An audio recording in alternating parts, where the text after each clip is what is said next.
Hola amigos, un gusto saludarles en esta edición una vez más de Tienda Academy, justamente en donde abordamos temas de marketing digital, de comercio electrónico y hoy tenemos un tema bastante interesante para todas las personas que nos están viendo a esta hora, que se están conectando, que ya incluso saben un poco de lo que se trata, lo hemos comunicado por las redes sociales. Hoy tenemos un tema que nos atañe a todas las personas que hacemos comercio electrónico, que vendemos por internet. Y este webinar del día de hoy lo logramos justamente con alianza del estudio Jona y Bustamante Abogados. Ellos tienen más de 50 años de experiencia, destaca además por su atención eficiente y personalizada, centrado en principios éticos, caracterizado también por su excelencia operativa, el nivel profesional de sus integrantes y su visión global del derecho, pues les permite brindar soluciones oportunas e innovadoras.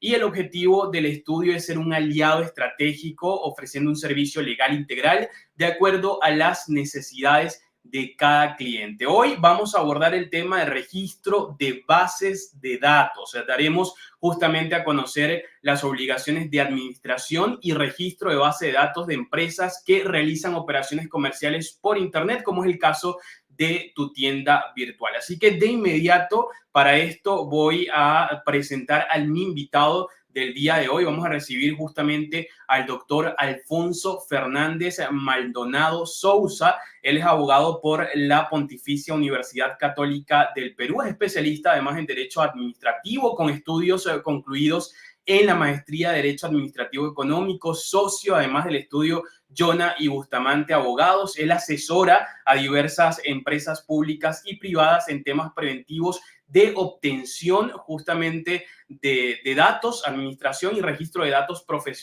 personales, así como también ofrece capacitaciones sobre uso y manejo corporativo de datos personales y en procedimientos de tutela de diversas índoles ante la autoridad. Justamente también como miembro del INDECOPI, que es la autoridad peruana a cargo de los temas de competencia y propiedad intelectual, participó en la elaboración y debate de la ley contra el spam en el año 2005, que es un antecedente de la ley de protección de datos personales aprobado en el año 2011. Y hoy está aquí en Tienda Academy con nosotros para hablar todo, como les dije, con relación al tema del registro de base de datos. Doctor, bienvenido, un gusto saludarle y qué bueno que nos esté acompañando el día de hoy en este webinar en Tienda Academy. Gracias, Oliver, gracias por la presentación, bienvenidos todos y procedamos a lo que hemos venido a conversar, que es sobre el registro de datos personales. No sé si se ve la pantalla. Así es, doctor. Allí ya vemos las pantallas. Justamente antes de iniciar, les comento también a todas las personas que ya están conectadas, se están conectando, que pueden realizar, formular sus preguntas, porque justamente al culminar el webinar, el doctor, por supuesto, estará dando respuesta a cualquier pregunta que quieran pues, formular acá para despejar cualquier duda. Así que, doctor, el espacio es completamente suyo y allí ya vemos en imagen la diapositiva. Así que lo dejo acá. Gracias nuevamente. Este es un tema emocionante, es nuevo. La tecnología a veces nos genera o nos exige soluciones mucho más rápidas y mucho más dinámicas a problemas mucho más complejos. El mundo ha cambiado y con ese cambio la forma de administrar y de almacenar información ha cambiado radicalmente.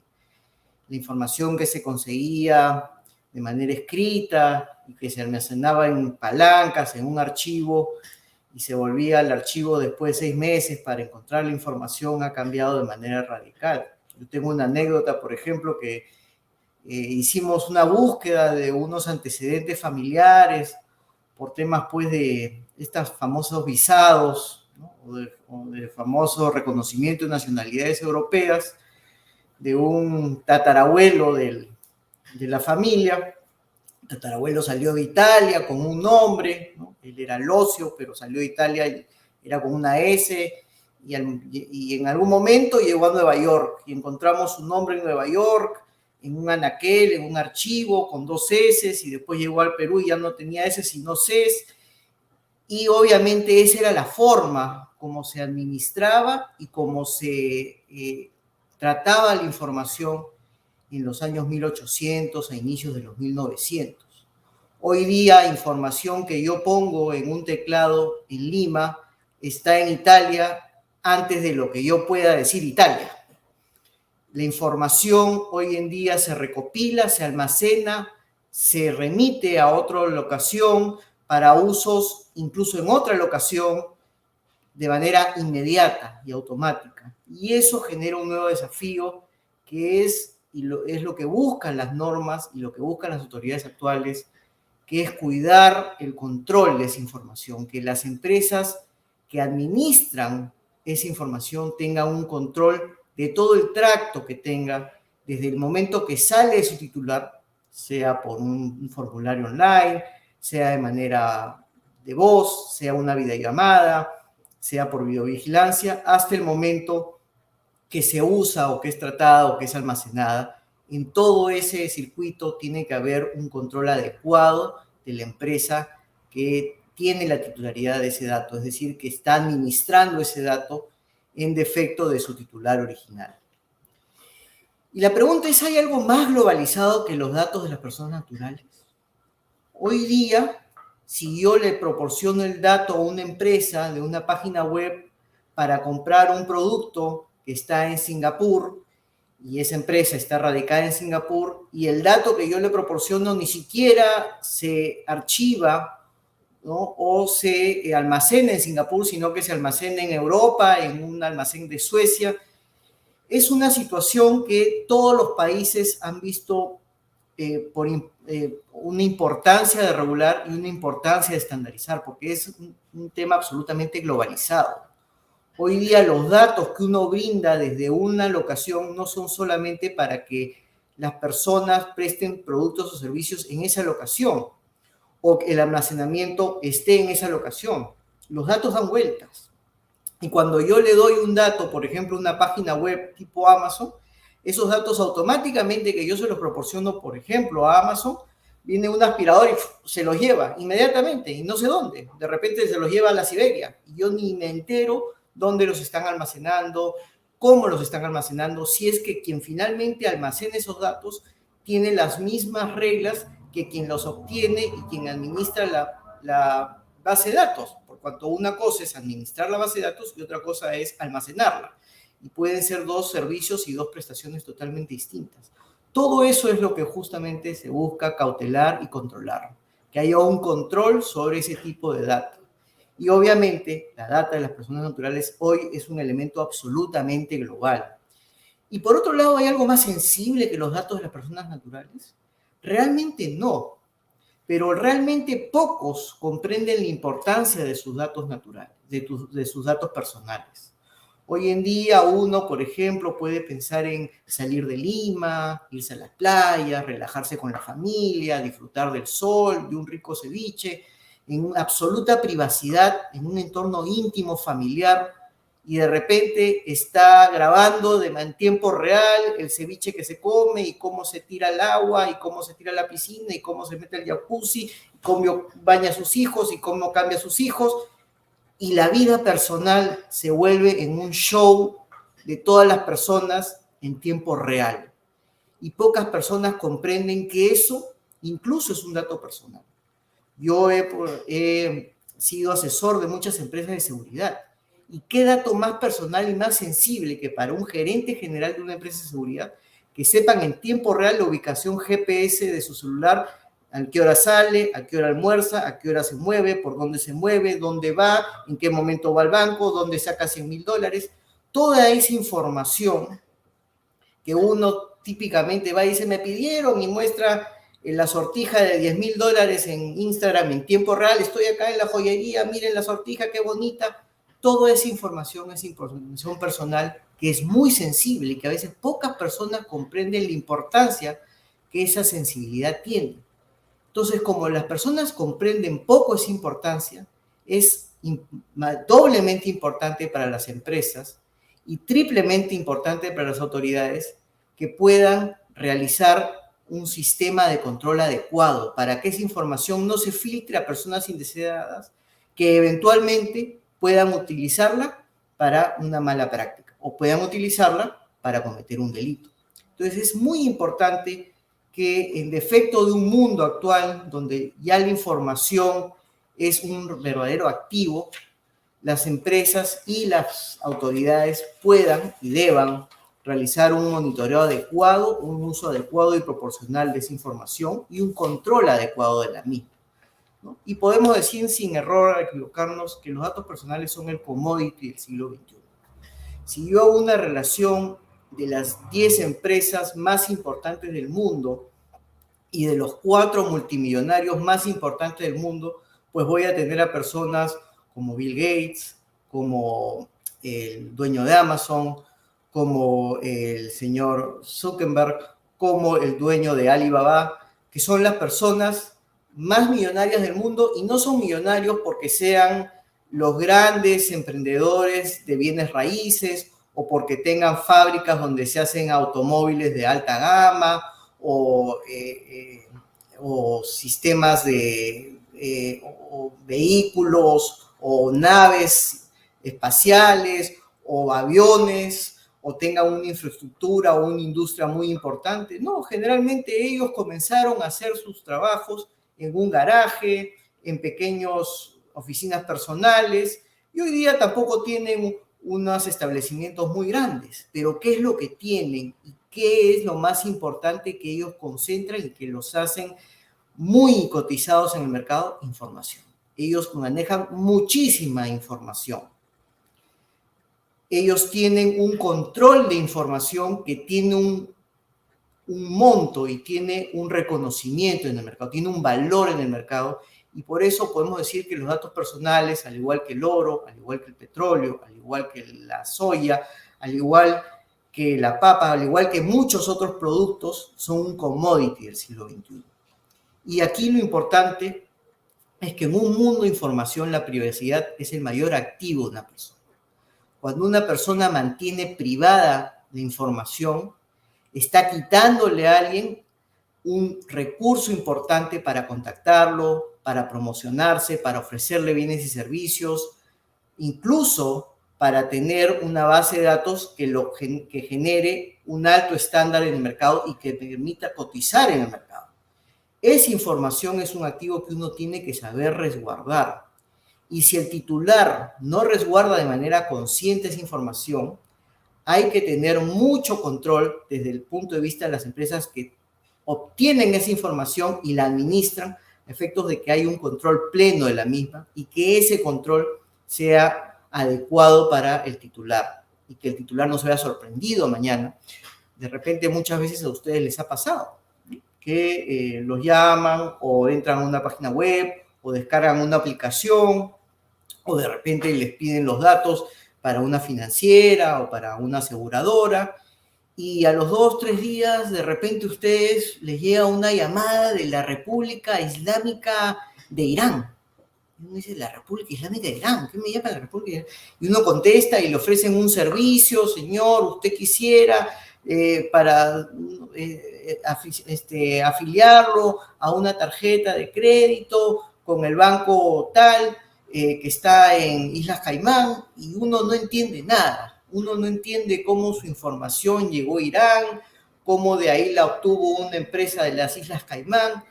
Eso es justamente lo que se trata de evitar, que haya un control y que las personas luego no se vean sorprendidas con un uso irracional, desproporcionado, o que no cumpla la finalidad por la cual ellos dieron información, que es finalidad a veces muy simple, ¿no?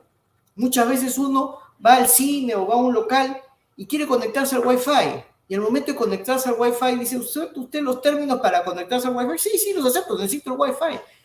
Y uno a veces, al hacer ese aceptar términos del Wi-Fi, le está otorgando a la empresa que presta el servicio Wi-Fi información sensible, absolutamente desproporcionada. Eso es lo que se está tratando de controlar. Y se está tratando de controlar a nivel universal. Porque, como digo, esos datos personales y esa información son muy valiosos. Es un recurso importante para contactar, para promocionar, para llegar al consumidor, pero además, si son mal usados, es un recurso importante que puede ser utilizado por fuentes ilícitas para obtener información muy sensible del consumidor y esa información puede ser usada de una manera indebida, por ejemplo, datos bancarios. Por eso vamos a ver que las medidas de regulación de datos personales se han estandarizado y se han universalizado. Hay varias reglas actuales que se han aprobado a nivel universal para poder controlar los datos personales, porque desde un inicio les he dicho, una persona que vive en Europa no le da sus datos personales a una empresa que radica en Europa para que luego la almacene en Europa y le preste servicios únicamente europeos. Muchas veces, y yo diría en el 60 o 70% de los casos, uno termina dándole sus datos a una empresa que no está en su propia localidad o en su propio domicilio o en su propio ámbito territorial. Y esa empresa a su vez termina almacenando esos datos en un lugar que no es ni siquiera el de residencia de esa empresa. Con lo cual es muy común que datos de, por ejemplo, en el caso de Estados Unidos con la Unión Europea, que datos de personas de la Unión Europea terminaran siendo usados por empresas de Estados Unidos o almacenados en Estados Unidos. O datos de personas de Estados Unidos fueran usados por empresas de la Unión Europea o almacenados en servidores de la Unión Europea, o incluso, de repente, una empresa de la zona de los Balcanes de la Unión Europea terminar almacenando esos datos en Kazajistán y al final pedir control en la administración de esos datos. Eso es lo que se está tratando de proteger y cautelar, ¿no? Y por tanto hay uno de los precedentes más importantes, que es el Reglamento General de Protección de Datos de la Unión Europea, que fue aplicable a partir del 2018, aprobado en 2017, pero recién aprobado en 2016, perdón, pero recién aplicable en 2017. El Privacy Shield de los Estados Unidos, también del año 2016. Las buenas prácticas para el reporte de incidentes cibernéticos y remedios a las víctimas de Estados Unidos del año 2018. Los estándares para la protección de datos personales de los Estados Americanos del año 2017 y la Ley de Protección de Datos Personales del Perú del año 2011 y su reglamento del año 2013. Ustedes dirán, wow, somos los pioneros en el tema de regulación de datos personales. En verdad estuvimos recogiendo diversas iniciativas de distintos países. Sí fuimos un país que de manera pionera aprobó una ley de protección de datos personales muy buena, muy completa, pero lo importante a veces en una norma no es qué tan buena o qué tan completa sea, es que se aplique de manera efectiva, ¿no? Y en Estados Unidos y en la Unión Europea hay sistemas de aplicación efectiva de las normas, con monitoreo constante, con fiscalización constante del uso de las empresas o del uso de los datos que tienen las empresas. Y toda esta regulación ha comenzado principalmente por las relaciones tensas entre Estados Unidos y la Unión Europea. Esas relaciones tensas comenzaron con los famosos Wikileaks, que hablaban pues de información que automáticamente obtenía el gobierno americano y secuestraba a las empresas por solamente usar ciertos datos o por deberse a ciertas personas o ciertos consumidores, con lo cual prácticamente ponían a las empresas estadounidenses al servicio de los medios de los servicios secretos americanos. Y eso generó un primer recelo de los consumidores y de los gobiernos de la Unión Europea. Ya algo que rompió el vaso fue el famoso caso de Facebook con Cambridge Analytica, donde una empresa o Facebook obtenía información de los consumidores y se los pasaba a una empresa que pagaba muy bien por esa información, sin preocuparse qué hacía con esa información. Al final esa información se usaba para obtener datos para fines de muestreo político, que se usaban a su vez para campañas políticas, algo absolutamente desnaturalizado con la finalidad para la cual se obtenía esa información. Y eso generó que se cambien muchas reglas, primero a nivel de la Unión Europea, y si es que no se adecuaban las empresas o tanto de hosting como los comercios americanos a estas reglas, quedaban fuera del ámbito europeo, tuvieron que adecuarse y por eso hay muchas normas de Estados Unidos del año 2016 y 2018 que se adecúan a la reglamentación de la Unión Europea. Igual pasa en el Perú, ¿no? Esto es casi como los bancos, como la regulación de bancos, ¿no? Los bancos están regulados internamente por la SBS, sí, pero la SBS en verdad lo que hace es adecúa al Perú las regulaciones de un estándar internacional que se llama Basilea. Basilea 1, Basilea 2, Basilea 3, sobre el lavado de activos, financiamiento del terrorismo, Si un banco peruano o la SBS no quiere acatar las reglas que se aprueban en Basilea, pues queda fuera del sistema y no tiene acceso al crédito internacional, no tiene acceso a ningún tipo de beneficio internacional, con lo cual es necesario adecuarse, si no, estás fuera de la fiesta. Igual pasa en tema de datos personales. Ya hoy día todas las legislaciones tienen que adecuarse a las reglas que han señalado las grandes potencias en tema de datos personales, como son la Unión Europea o Estados Unidos. Si no, se quedan fuera de la fiesta. Y lo bueno es que nosotros ya desde el año 2011 teníamos una regulación bastante buena. Lo importante es saber aplicarla bien y además la responsabilidad de las empresas en su adecuada aplicación, en el tratamiento y en el control que tienen que tener de esa información. Lo primero que se requiere para obtener información de un titular, y que a veces no es muy difícil, les soy sincero, es el consentimiento informal del titular de los datos personales. Un titular de datos personales debería preguntarle a toda la empresa qué información deseas.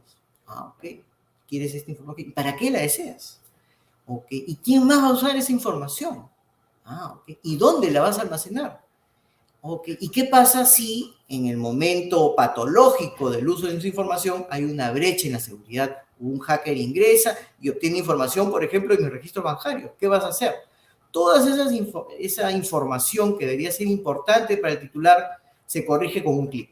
Nadie la lee, nadie lee los cookies, nadie lee información personal. Uno a veces quiere ingresar en el Wi-Fi, acepta todo. Y generalmente no sabe ni lo que está aceptando, ¿no? Muchas veces uno, incluso para ingresar a un buscador de internet tan simple, está aceptando una serie de información que le permite incluso ubicarlo en tiempo real en un lugar determinado, ubicar tu posicionamiento en un lugar determinado, ubicar tu grado de uso de ciertas páginas web, el famoso geo-streaming y el click-streaming.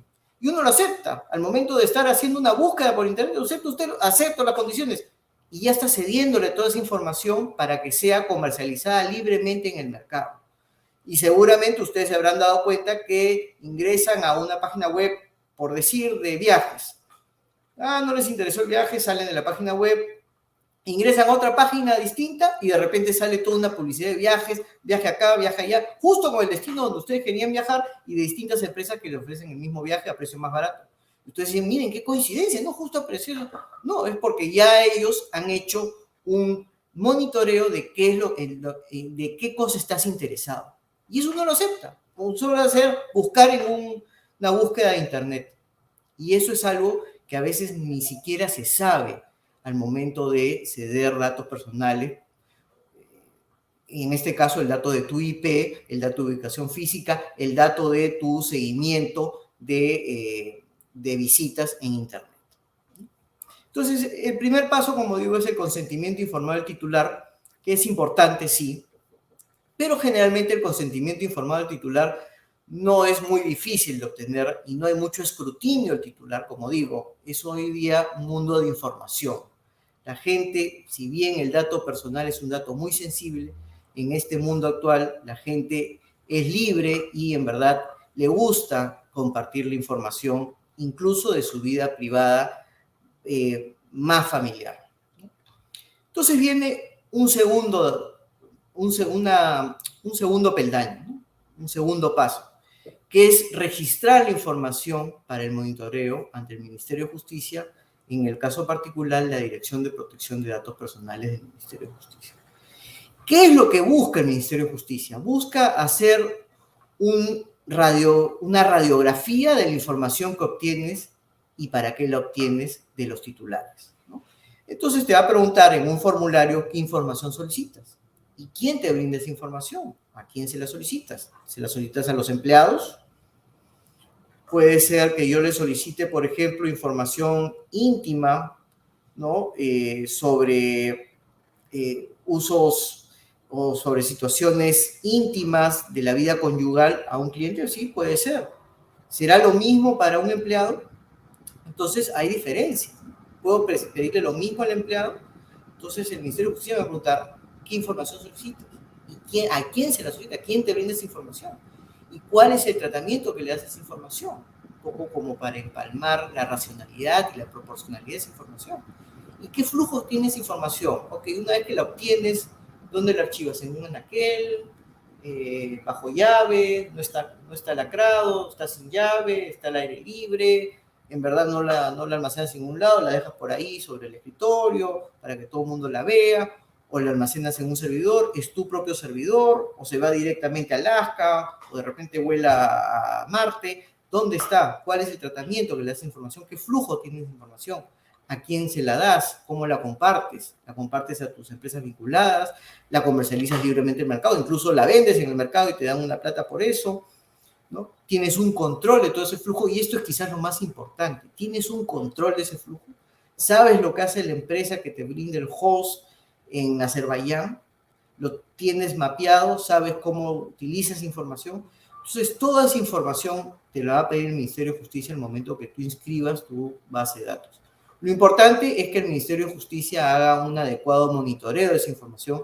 A veces no lo hace, pero lo importante aquí es que ellos puedan tener o que ellos puedan procurar que uno, como titular de la base de datos, tenga un control del flujo de esa información y del tratamiento que se le da a esa información de manera interna en la empresa y de manera externa a través del host. Como digo, a la autoridad le interesa básicamente documentar las obligaciones de recopilación, de registro, de almacenamiento, de conservación, de transferencia, difusión, de uso o de tratamiento. Y en este sentido, ellos tienen una facultad normativa, además fiscalizadora, además regulatoria. Ellos han regulado, por ejemplo, un elemento muy importante, que es el tema de biovigilancia, ¿no? Actualmente la biovigilancia está regulada y cuando uno pide datos simplemente por tener cámaras en las instalaciones, tiene que informarle al usuario que está siendo grabado tanto en voz o solamente su rostro. Si uno, por ejemplo, pide información de la retina, tiene que informarla, o a los trabajadores o los usuarios. Si uno pide información dactilar, también. Toda esa información que es un dato personal tiene que informarse y tiene que revelarse, ¿no? Hay un proceso de auditoría, ¿no? De investigación. En ese proceso de investigación o de auditoría se puede dar recomendaciones o se puede pedir cambios y luego puede haber ya un procedimiento sancionador en el marco de la protección de datos personales en el Perú, que puede ser incluso sancionado con multas que van desde una amonestación, si es algo simple, una sanción leve, hasta 100 UIT si es una sanción muy grave. Sanciones muy graves, por ejemplo, el uso de datos sin registro o el uso de datos para fines distintos o el uso o la venta de datos a personas que no tengan ningún tipo de control de datos en el mercado. Por ejemplo, agarro mi banco de datos, lo quemo en un CD, me lo llevo a Zángaro y lo vendo. Eso puede ser un tema muy grave que puede ser sancionado por el Ministerio de Justicia, en particular la Dirección de Protección de Datos Personales. Pero como vemos, es esta entidad básicamente, y como ya lo hemos visto a nivel internacional también, uniformizándose con otras entidades, por cuanto el dato que uno da en Perú no necesariamente se queda en Perú, ni necesariamente es usado en Perú, sino que da vueltas por todas partes como un laberinto. La autoridad lo que busca es tener un control o tener un monitoreo constante de cómo uno recopila, registra, almacena, conserva, transfiere, difunde y usa o trata esos datos. ¿Cuáles son los tipos de datos? Y esto tiene también relevancia en la función que hace la Dirección de Protección de Datos Personales. Hay datos públicos. Ok, mi nombre es un dato público. Mi DNI es un dato público. A veces los teléfonos son datos públicos, las direcciones también a veces son datos públicos. Hay datos que son públicos. Ok, como son públicos, ¿los puedo usar libremente? No. El hecho que un dato sea público no significa que pueda ser usado de manera libre o para fines distintos a los que les puede dar su titular. Un tema muy simple, por ejemplo, una grabación de un incidente en una calle es un dato público, ¿no? Es un dato público que, por ejemplo, la autoridad va, interviene a alguien y graba todo, y eso dato puede ser público. Ese dato público puede ser viralizado de manera sistemática para que después hagan memes, lo recorten, pongan, mira, cómo lo abofeteó el pata, jajaja, y todo el mundo se ría de la situación o de la intervención. No. Entonces, hay un límite en el uso de datos públicos, porque el hecho de que un dato sea público no significa que sea usado de cualquier forma, porque ya está en el ambiente social, sino que tienen que haber también límites a los usos de datos públicos. Y quizás es el dato que más límites debe tener justamente porque es público. Porque después vienen los datos que son personales. Está el dato personal, que es el dato que según nuestra legislación constitucional se llama de autorregulación informativa. Es decir, es un dato que la persona quiere mantener fuera del público, ¿no? Y por tanto yo tengo la autorregulación de a quién se lo doy, ¿no? Y puedo regular cuándo y dónde se lo doy. Hay los datos privados, que son una especie de los datos personales. ¿Qué son los datos privados? Que solo le interesan al titular y a nadie más. Por ejemplo, una tienda de ropa o una florería me puede preguntar cuándo es el aniversario de matrimonio. Sí, claro, está bien, es un dato personal, pero yo le puedo dar el aniversario del matrimonio. Y de ahí me pregunta, ¿y se lleva usted bien con su esposa? ¿Cómo van los temas de la familia? Y yo, pues, pero es un tema privado. ¿Pero qué a usted le interesa? ¿Para qué le interesa cómo va mi relación con mi esposa, con mis hijos? Si me llevo bien, me llevo mal, si llego tarde a casa y ya nadie me escucha, si como comida fría. Esos son temas privados. Nada, nadie más que al titular le interesan ni son relevantes para ningún tipo de transacción o para ningún tipo de tratamiento de información. Pueden ser importantes para otros contextos de repente, pero en este contexto en particular, si bien son datos personales, son privados. Y de ahí tenemos los datos sensibles, que son otra subespecie de los datos personales y son sensibles justamente porque identifican un elemento de la persona que puede a esa persona condicionarlo socialmente. Por ejemplo, los datos de opciones sexuales o los datos médicos, ¿no? Son datos sensibles porque pueden condicionar a una persona socialmente. Y estamos en una pandemia, ¿no? Ya venimos de una pandemia hace 2 años. Y miren, al inicio de la pandemia, hoy día ya todo el mundo dice, tengo COVID y lo celebra, ¿no? Qué bien, ¿no? Al inicio de la pandemia, los 3 o 4 primeros meses de la pandemia, tener COVID era prácticamente ser un apestado social. Uno decía, tengo COVID y todo el mundo le corría. Es más, mandabas chats privados a tus contactos diciendo, oye, tengo COVID, por si acaso revisa si estás bien tú, tu hijo, háganse prueba todo, porque yo estuve contigo. Era prácticamente un tema muy sensible el hecho de tener COVID. Y el mismo Estado sacó pues sus mapas de calor, donde identificaba a las personas con COVID, tengan cuidado que hay uno con COVID, todo el mundo se alertaba. Y había muchas empresas que prestaban servicios personales de obtención de pruebas rápidas o pruebas moleculares o pruebas antígenos que vinieron después para realización o para despistaje de COVID. ¿Qué hubiera pasado si estas empresas no tenían un adecuado filtro de esa información, un adecuado tratamiento de esa información y toda su base de datos hubiera colado, toda su base de datos hubiera filtrado y la gente hubiera sabido exactamente que una persona en un momento dado tenía COVID y de repente era mi vecino del 4.º piso? Imagínense lo importante que hubiera sido eso, imagínense lo sensible que era esa información, ¿no? Entonces, por supuesto que hay información que es muy sensible y el caso de la pandemia nos ha demostrado, por lo menos en su inicio, que la información sobre quién tenía o no COVID era una diferencia entre quién prácticamente estaba relegado de la sociedad y quién podía ser parte de la misma, ¿no? Las personas con COVID se les mandaban cuarentena, nadie podía hablar, nadie podía acercarse, prácticamente nadie podía acercarse a 10 metros de su domicilio. Y había los famosos mapas de calor. Era un tema bastante sensible. Y ese tipo de datos tiene que ser almacenado y tiene que ser tratado con mucha prudencia porque puede generar definitivamente un daño al titular. ¿Cuáles son los principios del titular de banco, de la titularidad del banco de datos en el Perú? Como ya hemos venido viendo, son básicamente 6. El de legalidad, es decir, yo solamente puedo obtener datos personales cuando una ley me autoriza. Hay datos que son ilegales, no pueden obtenerse de ninguna forma. tiene que haber además un consentimiento o una autorización previa del titular de ese dato.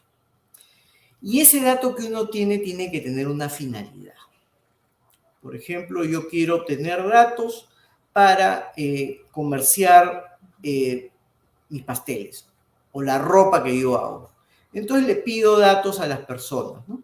¿Me puedes dar tus datos bancarios, la información de tu tarjeta de crédito? Ok, ¿y para qué quieres la información de tu tarjeta de crédito? Porque lamentablemente pues yo tengo que cobrar esa información de la tarjeta de crédito. Ah, ok. Entonces yo te doy los datos de mi tarjeta de crédito. Ok. Y esos datos de la tarjeta de crédito, ¿se los puedo pedir a mi trabajador? Sí, de repente también puedo pedirle al trabajador datos de la tarjeta de crédito. ¿Por qué? Porque tengo que hacerle el abono de sus haberes, el abono de su gratificación, una serie de abonos a lo largo del tiempo en que trabaja en mi empresa y por tanto pido información de su tarjeta de crédito. Perfecto. Entonces, ambos tendrán o cumplirán cierto consentimiento, cumplirán una finalidad y una proporcionalidad.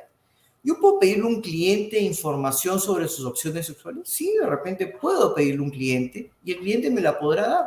¿Por qué? Por una finalidad, porque soy una empresa que necesita conocer esta información, ya que somos, por ejemplo, una empresa que recopila datos de temas médicos o recopila datos o es una empresa especializada para un tipo de servicios escort y necesito saber esa información. Entonces cumplo con cierta finalidad y con la proporcionalidad. Yo puedo pedirle a mis trabajadores esa misma información. ¿Y qué importa o qué le importa a la empresa? ¿Cuál es la situación o esa opción de mis trabajadores? ¿No? Entonces, ¿y el trabajador me la va a dar? Claro que me la va a dar, porque finalmente es mi trabajador. Es una persona cautiva de la empresa. Tiene la obligación de dármela. Entonces, esa información que le doy como titular del dato a la empresa tiene cierto consentimiento, tiene una finalidad, tendrá proporcionalidad, será proporcional el uso de ese dato para la empresa, para los fines que quiera la empresa. Aparentemente no, ¿no? Entonces son varios exámenes que se hace para determinar si una información no solamente cumple una finalidad, sino también es proporcional para esa finalidad, ¿no? Y ya luego viene en el tema de tratamiento la calidad y la seguridad de esa información. Uno tiene que tener un tratamiento de esa información que tenga un mínimo de calidad y un mínimo de seguridad. Por ejemplo, los accesos a la información tienen que ser accesos absolutamente reconocibles. Una persona que, por ejemplo, extrae información de un Excel tiene que saberse en qué momento lo extrajo. Y eso tiene que quedar en un archivo, en un banco de datos interno a la empresa. Si esa información la imprime, pues tiene que tener cierta autorización para hacerlo y tiene que quedar en un récord esa impresión que se hizo. ¿Y por qué es importante eso? Porque si en algún momento hay una brecha de información y se llega a filtrar esa información hacia un fin no deseado o hacia alguien no deseado, pues nosotros podemos conocer en qué momento hubo la filtración a partir de los excesos que se tienen de esa información, quién accedió en qué momento, qué hizo con esa información, la mandó por email. Entonces, nosotros tenemos que tener un adecuado monitoreo interno de cómo se usa la información, quién lo obtiene, quién factura, a quién se manda para facturar, con qué banco trabajo o si trabajo en una pasarela tercerizada. Todos esos elementos tienen que ser o son importantes en la titularidad del banco de datos. Y desde el punto de vista del consumidor, del titular de los datos, hay los derechos o el famoso derecho ARCO, que es las siglas de acceso, es decir, el titular tiene derecho a acceder a la información en cualquier momento, rectificación, y esa rectificación tiene varias variables, tanto la actualización, como la inclusión, la modificación, a cancelar el dato y a oponerse al dato o el derecho al olvido. Estos dos últimos son los más controversiales de todo. El tema del acceso o el tema de la rectificación es algo común, es algo normal. El tema de la cancelación o la oposición ha generado muchos debates. Por ejemplo, yo soy el deudor de un banco. Y quiero cancelar mis datos de ese banco para que no puedan llamarme a cobrar la deuda o para que no puedan demandarme por la deuda y por tanto pido que cancelen los datos domiciliarios. Entonces ya nadie me puede mandar, nadie me puede contactar, nadie me puede comunicar conmigo. Es un poco controvertido que uno pueda acceder a una cancelación que va en contra de una gestión de cobranza, ¿no? Y como esos casos han habido muchos en el Perú, donde las personas pues quieren que se invisibilice su relación con los bancos o se invisibilice una deuda en una central de riesgo y por tanto piden la oposición y el derecho al olvido porque es una deuda antigua y a nadie le interesa. Bueno, le puede interesar a alguien porque es un récord crediticio, ¿no? Entonces, esos son los derechos más controversiales, pero en principio un consumidor podría ejercer libremente cualquiera de los derechos que se denominan ARCO, ¿no? Acceso, rectificación, cancelación y oposición. Y viene ya el lado patológico de los datos personales. Las autoridades piden que nunca se filtre información personal. No, eso es imposible. Puede haber un hacker cibernético. Ya desde el momento que la información está inmaterializada y está dando vueltas por el mundo, ya puede haber una brecha de información y siempre hay personas, estos famosos anónimos, que generan esas brechas de información. Entonces es muy difícil controlar o tener un absoluto control a la información. ¿Qué es lo que busca la autoridad? Sobre todo, y como hemos dicho, control, ¿no? El titular del banco de datos debe tener un tracto del uso de la información desde que sale del servidor o desde que sale del titular, ¿no? Tú tienes que saber en tiempo exacto cuando la recopilas, a quién se la das a almacenar, cuando la sacas del almacenamiento, quién la saca, en qué momento, cuando enlaza al banco la información crediticia o la información financiera para efectos de hacer un cobro, a quién le gestiona la información para remitir el producto hasta un local determinado o una dirección determinada. Entonces, si yo trabajo, por ejemplo, con una pasarela de pagos o tercerizo los temas de cobranzas y después trabajo con Rappi para que mande el producto hasta un lugar, todo eso tiene que tener cierto control y ese control implica que tú sepas además que esas personas que te están brindando esos servicios o con quienes estás tercerizando esos servicios y a quienes le estás confiando ese dato que a su vez te ha dado el titular,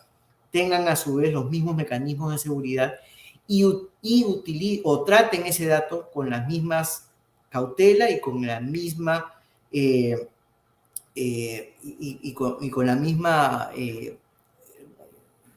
con la misma seguridad con la que tú estás utilizando, ¿no? Dentro de la empresa también tiene que haber mucha determinación de los privilegios, los códigos de impresión, entre otros sistemas que permitan o generar datos simples de quién usó información en un momento dado y para qué fines lo usó y qué hizo con esa información, la imprimió, se la pasó a un tercero, se la pasó a un motorizado para que lleve un producto o se la pasó a una pasarela de pagos, ¿no? Tener monitoreada claramente el uso de esa información dentro de la empresa.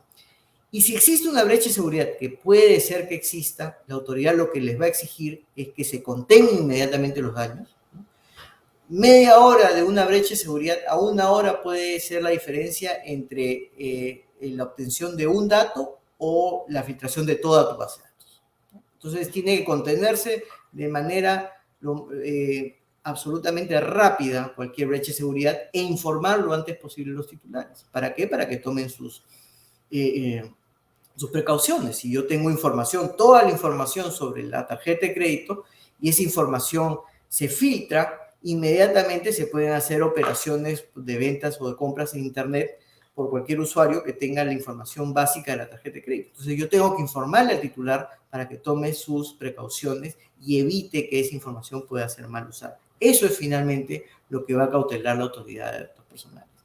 Y como digo, a grandes rasgos lo que va a cautelar es el control que uno tiene de la información que se le ha brindado. Sea que se le ha brindado directamente o por encargo, pero tiene que tener un control de esa información dentro de la empresa, así como a todas las personas con quienes con quienes confía esa empresa, con quienes colabora esa información, ¿no? Sea la persona que manda el producto hasta el domicilio, si es una empresa de movilidad, sea la persona con quien gestiona un pago, si es una pasarela o es un tercerizado. Entonces, toda esa información yo tengo que tener un control de todas esas transferencias de información que realizo. ¿Puedo hacerla? Sí, por supuesto. Yo puedo transferir la información si se lo informa al consumidor, se le informa al titular, yo puedo, y además está registrado así, yo puedo transferir la información. No hay ningún límite a hacerlo. Lo importante es tener un control de a quiénes le transfiero la información y qué hacen esas personas con esa información transferida. Ese flujo de información, como digo, desde el momento que la información se ha salido de un tema físico, se ha inmaterializado, es muy común y es incluso ya por naturaleza lo que sucede en el mercado. Pero lo importante es que uno pueda tener el control de ese uso de información de las personas a quienes les transfiere para uno u otro fin.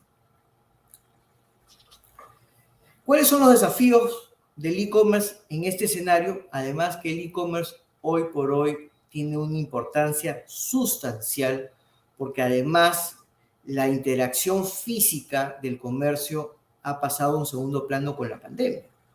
Hoy en día la mayor parte de actividades comerciales se realizan por internet y durante la pandemia, cuando estábamos todos en cuarentena, prácticamente el 80% de las relaciones comerciales se realizaban por e-commerce. Entonces, se debe cumplir con ciertas reglas de protección de datos, tanto personales como bancarios y financieros, datos domiciliarios para efectos de envío de bienes o servicios, o datos sensibles en caso se requiera un usuario. Lo importante es que uno tenga un adecuado control de los mismos, sea que los obtenga directamente, como digo, o a través de un tercero y los use o sea el encargado de tratar esos datos, ¿no? Tiene que tener un adecuado control de ese flujo o de esa transferencia de datos a distintas empresas con las cuales colabora para efectos de cobros, para efectos de traslados o envíos de bienes o servicios. Esto implica además cautelar los numerosos medios de marketing, los motores de búsqueda, los sitios web, los datos de búsqueda o clickstream o publicidad por geolocalización, como que ya vimos hace un instante, por ejemplo, que es muy común en estos sistemas de búsqueda de internet. Uno prácticamente lo acepta desde el momento que ingresa a estos sistemas para hacer unas búsquedas o hacer o ingresa a sitios web, inmediatamente le está dando esa información a motores de búsqueda que la utilizan y la comercializan en el mercado, ¿no? Entonces ese es otro desafío del e-commerce, que tiene que cautelarse esos medios de marketing y además los medios de marketing de interacción en redes sociales a través de influencers, blogueros, youtubers. Es importante que la información personal que estos influencers utilicen sea adecuadamente cautelada. No es parte de lo que hemos venido a hablar, pero también siempre es importante que en las páginas web y en el marco del e-commerce se utilice, por lo menos en Perú, el libro de reclamaciones virtual, ¿no? Que debe ser accesible en la misma plataforma, tiene que permitir que la persona ingrese un reclamo y pueda imprimirlo si quiere, o se le envía automáticamente una constancia de ese reclamo, sea un correo electrónico o sea un SMS a un celular, que la fecha y la hora de ese reclamo y la queja, y que uno pueda además realizar un reclamo de una manera idónea, ¿no? Muchas veces uno tiene el registro del reclamo dentro de su página web y cuando uno entra al registro del reclamo solamente puede poner hasta 10 palabras, ¿no? ¿Y qué me hago yo con 10 palabras? ¿No? Tengo que sintetizar mi reclamo. Uno tiene que poder exponer de manera clara el reclamo y por tanto tiene que ser un sistema idóneo de reclamos, de ser posible incluso adjuntar videos, fotografías. Muchas veces algunos libros de reclamaciones no tienen esa opción y por tanto la persona no puede graficar su reclamo. Es muy importante en este tipo de operaciones. Gracias a todos, espero haya servido y espero sus preguntas si las tuvieran.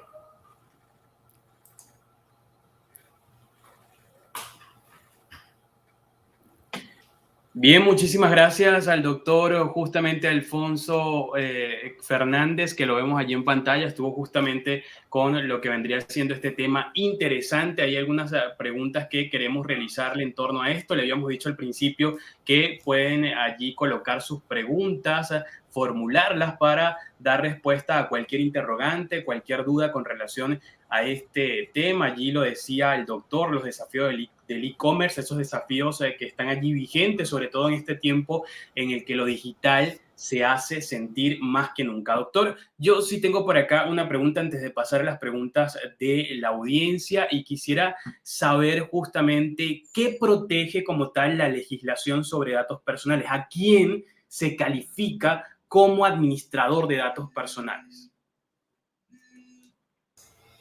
Según la legislación, y esto en verdad, como digo, ya es algo estandarizado, los datos personales que se protegen, en el caso de Perú se protegen los datos de personas naturales, no los datos de empresas, solamente personas naturales que confían esos datos a otros titulares.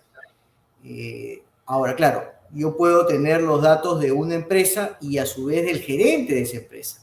Esos datos del gerente de la empresa, en verdad, no son los datos de la empresa. Eso sí los tengo que cautelar como si fuera una persona natural. Y lo que se busca justamente es que, o a quien se regula propiamente, es a quien tiene la titularidad de la base de datos. No tanto al host que almacena esos datos, sino al que tiene la titularidad de esos datos. Entonces, al que tiene la titularidad de decir, ok, ¿en qué host almacenas los datos? En este. Ok, ¿y qué son las regulaciones que tiene ese host? ¿Cómo las usa? ¿Dónde se va? ¿Dónde la resguardan? ¿Pueden comercializar esos datos? Entonces, lo importante es que uno conozca quiénes son ese tipo de prestadores de servicios. Y además, lo que se cautela es que al momento que uno saca la información del almacén virtual, digámoslo así, y utiliza esa información e intercambia esa información con pasarelas de pagos o intercambia esa información con servicios de delivery, tenga un control de qué hace con esa información, tanto la pasarela de pago como el servicio de delivery. Y tenga, por ejemplo, las mismas seguridades o los mismos límites que yo le he puesto al titular respecto a la información que voy a usar, ¿no? Porque ¿de qué me sirve decirle al titular, no te preocupes que esta información que me estás dando no la voy a comercializar al tercero? Si después se la doy un delivery y las condiciones que estoy aprobando con el delivery es que una vez que le doy un dato para que mande un producto o un servicio a una casa, esa misma dirección la puedo usar luego para comercializarla en Azángaro. De nada me sirvió yo ponerme un límite frente al titular del banco de datos si luego le estoy dando ese dato a una persona que tiene límites absolutamente distintos. Entonces, todo ese control tiene que tenerlo el titular del banco de datos y es lo que finalmente va a regular la autoridad, ¿no? Ahora, pero para administrar como tal los datos personales, ¿importa entonces solo el consentimiento del titular o se puede incluir cualquier uso en dicho consentimiento? Se puede incluir cualquier uso. Okay. El cielo es el límite. El tema es, yo incluso puedo decirle yo puedo obtener, como digo, el tema del escrutinio de un titular de una persona respecto a sus datos personales en estos días es muy liviano. Uno suele no leer lo que aprueba en páginas web o en plataformas o en aplicaciones tipo TikTok, tipo Instagram. Suele no leerlo. Cuando uno hace una búsqueda en Internet, ¿quién se ha puesto a leer las condiciones de búsqueda que tiene hecho o Google? Uno generalmente ni lo lee y no sabe a lo que está cediendo con el mero hecho de hacer una búsqueda en Internet, ¿no? Entonces, en verdad, el cielo es el límite. Luego viene el escrutinio de la autoridad, que obviamente uno obtiene datos y a su vez le informa a la autoridad que está recopilando ciertos datos, tales datos para mi base de trabajadores o tales otros para mi base de clientes, tales otros para mi base de proveedores, ¿no? Y uno, digamos, le diagrama a la autoridad qué información obtiene y ya luego viene la autoridad y debería hacer este escrutinio y debería decirle a las personas, bueno, ¿y estos datos para qué los has obtenido? ¿Para qué los usas? ¿No? Entonces, ¿y para qué vas a comercializar un dato? Me parece que es algo desproporcionado, ¿no? Que tú le pidas datos a las personas porque vendes pasteles y de repente dentro de tu disclaimer legal digas que vas a utilizar esos datos para comercializarlos libremente a quien quieras y obtener una contraprestación por ello, ¿no? Ese test, ese escrutinio, lo puede hacer el mismo titular, a veces no lo hace, pero debería hacerlo la autoridad. Bien, doctor, vamos a pasar. Hay algunas preguntas allí que tenemos de la audiencia que han formulado desde el canal de YouTube y también desde nuestro fanpage en Facebook.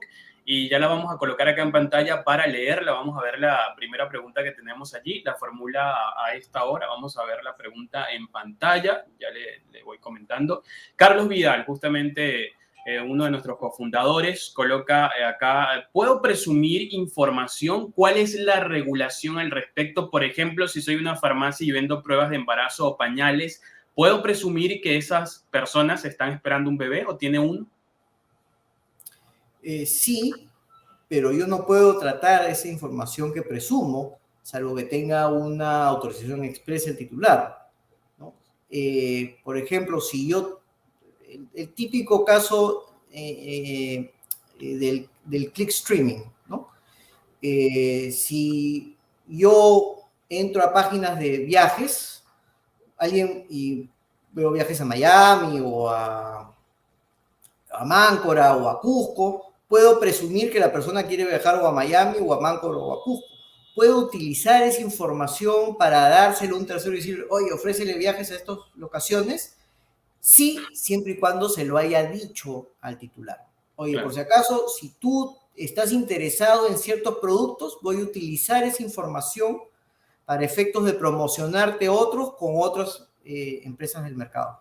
Entonces, la respuesta es sí. Puedo presumir que alguien, por ejemplo, esté esperando un bebé y utilizar esa información para proporcionarle, por ejemplo, cada 60 días llamarlo y decirle, señor, sigue bien con los pañales, quiere más, ¿no? Utilizar eso como un monitoreo constante.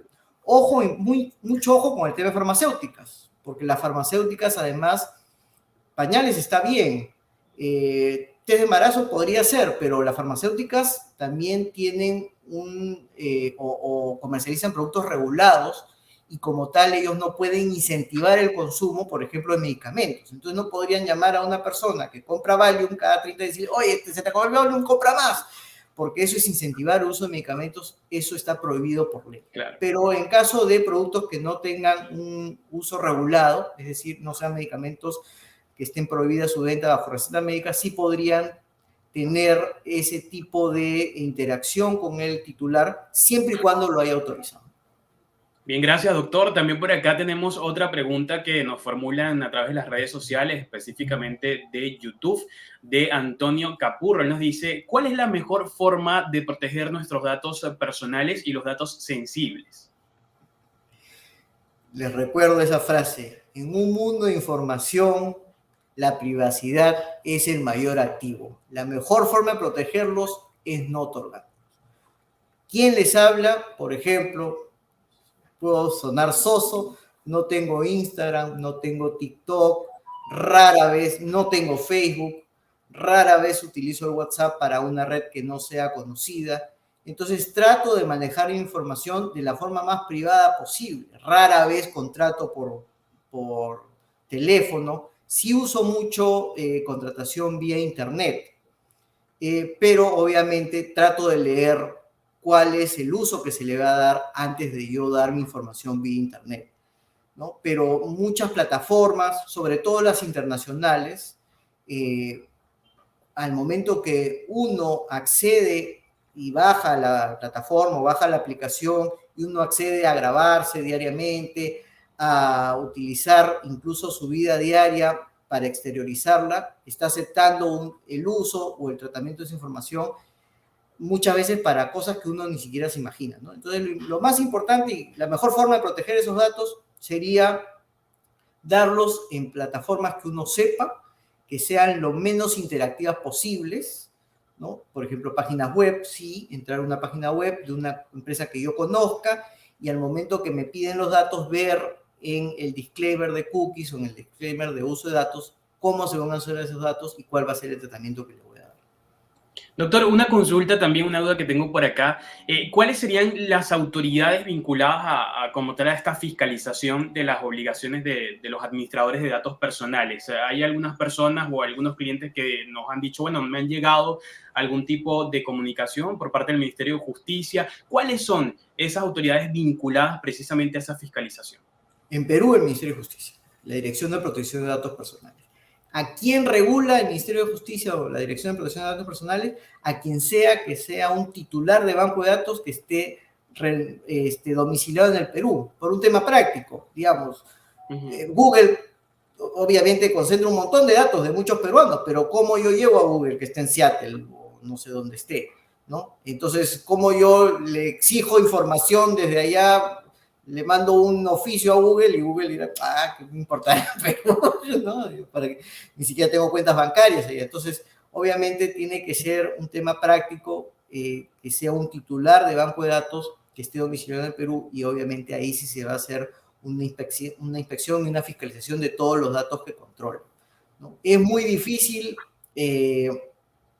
Las empresas que más datos controlan en el mundo obviamente no están en Perú, ¿no? Están en la Unión Europea, o están en Rusia, o están en Estados Unidos, o están en China. Pero en cuanto al ámbito peruano se refiere, si un titular de banco de datos está domiciliado en el Perú y obtiene información a través de una fuente peruana, por ejemplo, un terminal .p o .com.p, de todas maneras puede ser parte de una fiscalización del Ministerio de Justicia. Gracias, doctor. También me indican que hay otra pregunta por allí, hay otras preguntas, par de preguntas en las redes sociales. Nos dice por acá Lili Bélula, nos dice, entonces, para registrar mi base de datos de clientes, primero debo conocer dónde y qué empresa utiliza mi proveedor hosting, almacena la base de datos de mis clientes. Sí, uno al momento de registrar su base de datos tiene que revelar si es que esa base de datos que obtiene la almacena internamente o la confía a un tercero para almacenar. No tiene que saber dónde, no, perdón, no tiene que saber cómo la almacena. Sí tiene que saberlo para temas internos. Como yo digo, lo importante es tener un control, y ese conocerlo para temas internos surge en el momento patológico, porque si es que hay una brecha de información, sí se lo van a requerir al titular de banco de datos. Pero solamente para efectos registrales, solamente tiene que saber quién administra y dónde, que es lo mínimo que se puede pedir, ¿no? ¿Quién administra y dónde? Ya. Ya, la siguiente pregunta también la formula por allí, vamos a ver, Lili Bélula también. Segundo, debo justificar ante el Ministerio de Justicia el motivo por el cual requiero ciertos datos. No, no. Uno tiene un formulario y simplemente registra a quién le pide datos y qué datos le pide. El Ministerio de Justicia sí puede hacer un escrutinio y decir que un dato cumple o no una finalidad, o es o no proporcional. Por ejemplo, el tema o el ejemplo que puse sobre un dato sensible de índole sexual que yo le pido a mis trabajadores. Yo se los puedo pedir, el trabajador me lo va a brindar, me lo va a brindar, ¿no? ¿Tengo que justificarle al Ministerio de Justicia por qué se lo pido? No, simplemente reporto que se lo pido y hasta ahí formalmente cumplo la norma. Pero puede venir el Ministerio de Justicia y decirme, ¿y por qué le pides esa información a tus trabajadores? Que además son un público cautivo que te la tiene que dar porque tú eres su empleador, ¿no? Entonces, por ahí podría haber una observación, incluso una sanción por no cumplir la proporcionalidad o la finalidad de la información que requiero. Uno siempre tiene que tener mucha cautela en la información a los trabajadores porque son un público cautivo. El trabajador irresistiblemente me va a brindar información. Entonces yo no le puedo pedir la misma información a mi trabajador que se lo puedo pedir a un cliente. Si un cliente quiere darme esa información, me la da y punto. No tiene ningún tipo de relación conmigo, ni está sometido a mí como para brindármela coaccionado a algo. El trabajador sí. Entonces es muy importante tener cierta o una mayor racionalidad y una mayor cautela con la información que se le pide a los trabajadores.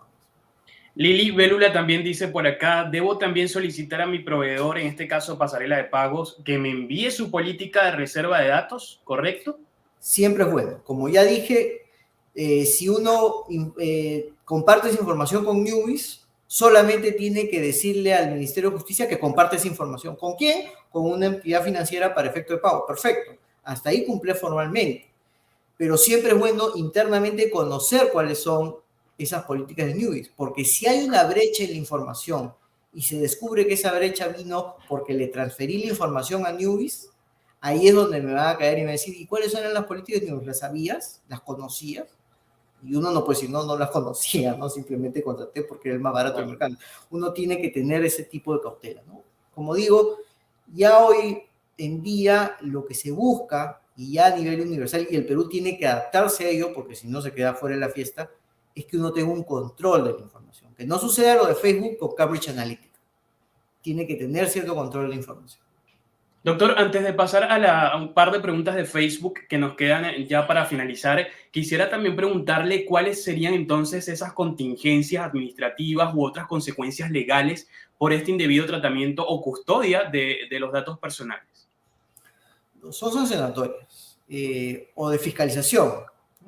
El Ministerio de Justicia, de un tiempo a esta parte y de una manera racional, lo que hace es primero pide información a la empresa y una vez que analice esa información le manda un informe y le dice, mira, me parece que esto que estás pidiendo no debes pedirlo, o esto que estás haciendo no lo debes hacer de manera correcta, corrige acá, corrige allá, y si uno subsana de manera adecuada, pues ahí queda todo.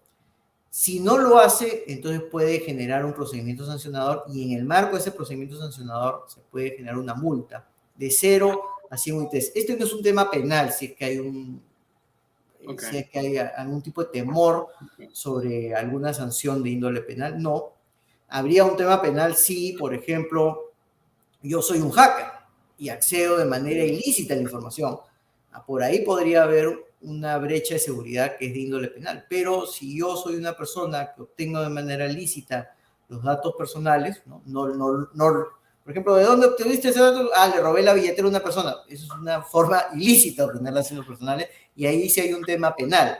Pero si yo obtengo información lícita, incluso si no tuviera un consentimiento informado, pero tengo cómo demostrar que la persona me ha brindado la información de manera espontánea, no de manera coaccionada, entonces no es, salvo los trabajadores, obviamente, ¿no? Porque los trabajadores son empleados de la empresa, pero si yo puedo demostrar que a una persona me dio sus datos de manera libre, a pesar de que no hay un consentimiento, la falta de consentimiento podrá ser materia de una sanción, pero no hay ningún tema de índole penal, no hay ningún delito.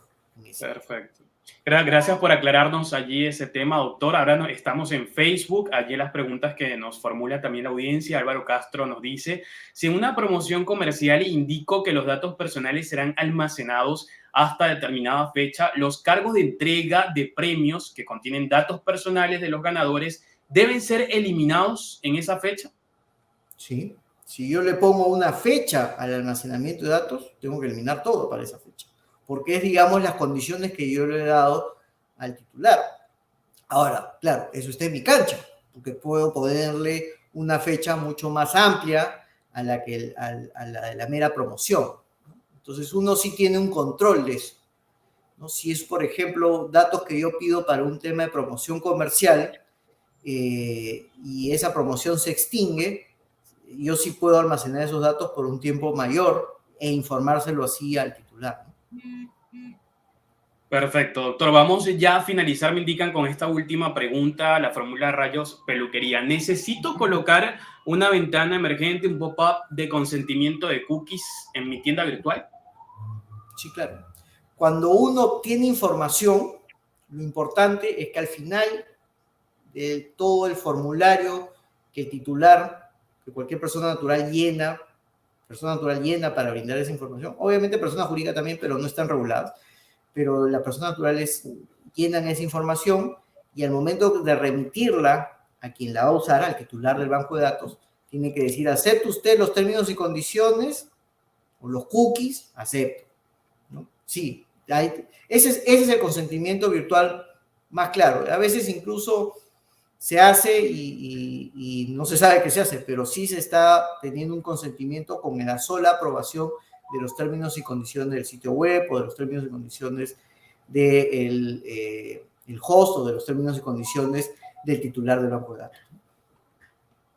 Bien, doctor, muchísimas gracias por acompañarnos la tarde de hoy acá en Tienda Academy, justamente este webinar impulsado desde mitienda.pe con un tema interesante, valioso, como lo es el registro de base de datos. Allí vemos en pantalla los contactos también para que se puedan contactar las personas que nos están viendo allí en los números telefónicos a través de WhatsApp y a través del correo electrónico. Este webinar que quedará allí grabado en las redes sociales, también lo estaremos justamente, digamos, impulsando desde nuestra base de datos para todas las personas que no vieron el webinar y que lo necesitan allí ver. Doctor, unas últimas palabras ya para despedir, si tiene algo que decirnos, sus contactos también, allí pues estamos, por supuesto, a la orden.